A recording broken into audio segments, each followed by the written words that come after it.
बिस्मिल्लाहिर्रहमानिर्रहीम। अस्सलाम वालेकुम।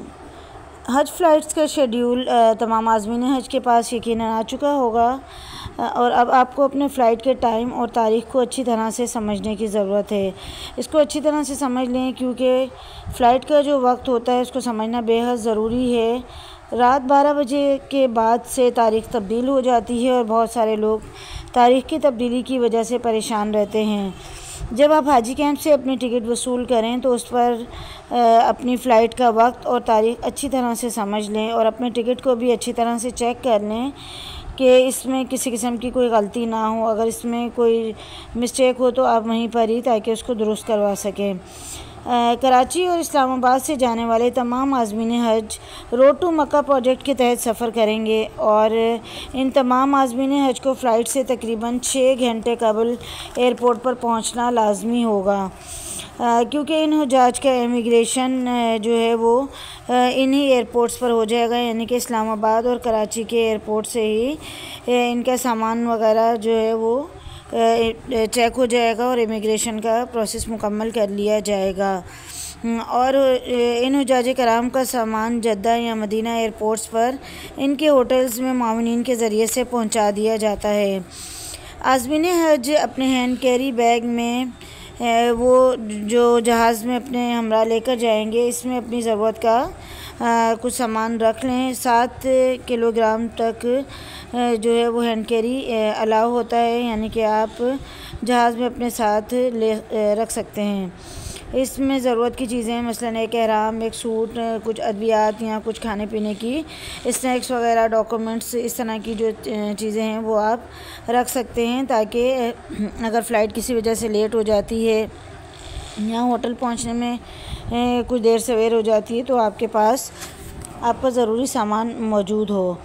और बाकी जो आप जो बैग्स वगैरह हैं एयरपोर्ट के अमले के हवाले करेंगे वो सऊदीया में के एयरपोर्ट से होटल्स तक जो है वो आपको मामलीन के ज़रिए से पहुंचा दिया जाएगा।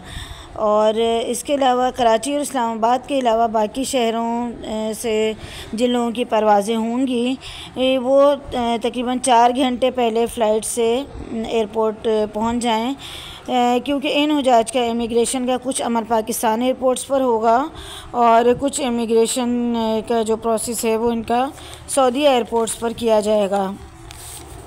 और तमाम हुजाज कराम अपने ग्रुप के साथ ही सफ़र करेंगे। जो ग्रुप आप हुजाज कराम ने ख़ुद अपने दोस्तों या रिश्तेदारों के साथ बनाया हुआ होगा वो ग्रुप और इसके इन छोटे छोटे ग्रुप्स को एक बड़े ग्रुप में ज़म कर दिया जाएगा और एक बड़ा ग्रुप जो गवर्नमेंट की तरफ से बनाया जाएगा वो तकरीबन 150 लोगों पर मुश्तमिल ग्रुप्स बनाए गए हैं और हर 150 लोगों पर एक नाज़िम इस दफ़ा सन 2025 के हज के दरमियान मुकर्रर किया गया है।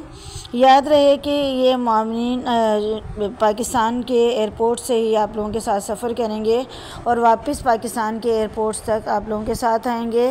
तमाम मराहिल में आप लोगों के साथ साथ ये नाज़मीन होंगे आप लोगों की मदद करने के लिए। अब बात कर लेते हैं कि फ़्लाइट के टाइम की। तो फ़्लाइट का जो टाइम होता है, जो टिकट पर मेंशन होता है वो आपको दिया जाता है 24 घंटे के क्लॉक के हिसाब से। तो 24 घंटे का क्लॉक हमारे यहाँ अमूमन जो है हम 12-12 घंटे का टाइम रखते हैं कि रात के 12 बजे या 1 बजे और दिन के 12 या 1 बजे, लेकिन फ़्लाइट्स का जो शेड्यूल होता है वो 24 घंटे के क्लॉक पर काम करता है। तो गवर्नमेंट ने जो शेड्यूल जारी किया है इसमें AM और PM दर्ज नहीं है, यानी कि रात 12 बजे के बाद जब 1 बजे का वक्त शुरू होता है तो वो रात 1 बजे से लेकर दिन के 12 बजे तक यही टाइम काउंट होगा और दिन के 12 बजे को 12 बजे ही शो हो रहा होगा। लेकिन इसके बाद दिन के 1 बजे का जो टाइम है वो आपको शेड्यूल में 1 के बजाय 13 बजे शो होगा। इसी तरह से जो है वो जब दिन के 2 बजे का जो वक्त है वो आपके पास 14 बजे शो हो रहा होगा और दोपहर के जो 3 बजे का वक्त है वो आपके पास टिकट में 15 बजे शो होगा। इसी तरह से 4 बजे का जो टाइम है वो 16 बजे का शो होगा और दोपहर के जो 5 बजे का टाइम है वो 17 बजे का शो हो रहा होगा। शाम 6 बजे की जिनकी फ़्लाइट्स होगी उसमें 18 बजे का टाइम शो हो रहा होगा और 7 बजे के जो जिनकी फ़्लाइट्स है उनका टाइम 19 बजे शो होगा। इसी तरह से रात 8 बजे का जो टाइम है वो 20 बजे आपके पास शो हो रहा होगा। 9 बजे का जो टाइम है रात का वो 21 बजे, और रात 10 बजे का टाइम 22 बजे का शो होगा आपके पास। और इसी तरह से रात को 11 बजे का जो टाइम है वो आपके पास 23 बजे शो हो रहा होगा। और जब रात के 12 बजेंगे तो वो टाइम आपके 00 शो होगा। तो ये क्लॉक जो है ये 24 घंटे का बनाया गया है। तो आपने इसको ज़रूर मद्देनज़र रखना है जब आप अपने टिकट रिसीव करें कि आपकी फ़्लाइट जो है वो फ़्लाइट टाइम को आपने ज़रूर मद्देनज़र रखना है। ऐसा ना हो कि आप इसी धोखे में रहें कि दिन और रात के टाइमिंग की वजह से जो है वो कोई प्रॉब्लम का सामना ना करना पड़े। तो इसलिए इन चीज़ों का लाजमी ख़्याल रखें कि ताकि इस तरह के मसाइल आपको फ़ेस ना करने पड़ें। फ़्लाइट के टाइम के बाद अब बात कर लेते हैं कि मुख्तलिफ़ जो एयरलाइंस हैं उसमें कितना वज़न आपको अलाउ होता है। जो पैकेजेस जो बैग्स आप वहाँ पर अमले के हवाले करते हैं उसमें PIA जो है वो 40 kg अलाउ करती है। सऊदी एयरलाइन 46 kg अलाउ करेगी। सरीर एयरलाइन जो है वो 50 kg का वज़न अलाउ करती है। एयर ब्लू 40 kg और इसी तरह एयर सयाल भी 40 kg का जो वज़न है वो अलाउ करती है। आप जो सामान अपना पैक करेंगे, जो बड़े आपके जो हैंड कैरी होंगे उनको सामान को आप 2 में वज़न के डिवाइड करके पैक करेंगे। ये जो मुख्तलिफ़ एयरलाइंस का मैंने आपको वज़न बताया है ये वज़न लगेज का है। हर एयरलाइन के लगेज में 2 बैग बनाना लाजमी है और हर एक बैग में वज़न टोटल मकदार से हाफ़ होना चाहिए। ख़ास तौर पर सऊदी एयरलाइंस में वज़न की बहुत ज़्यादा सख्ती होती है।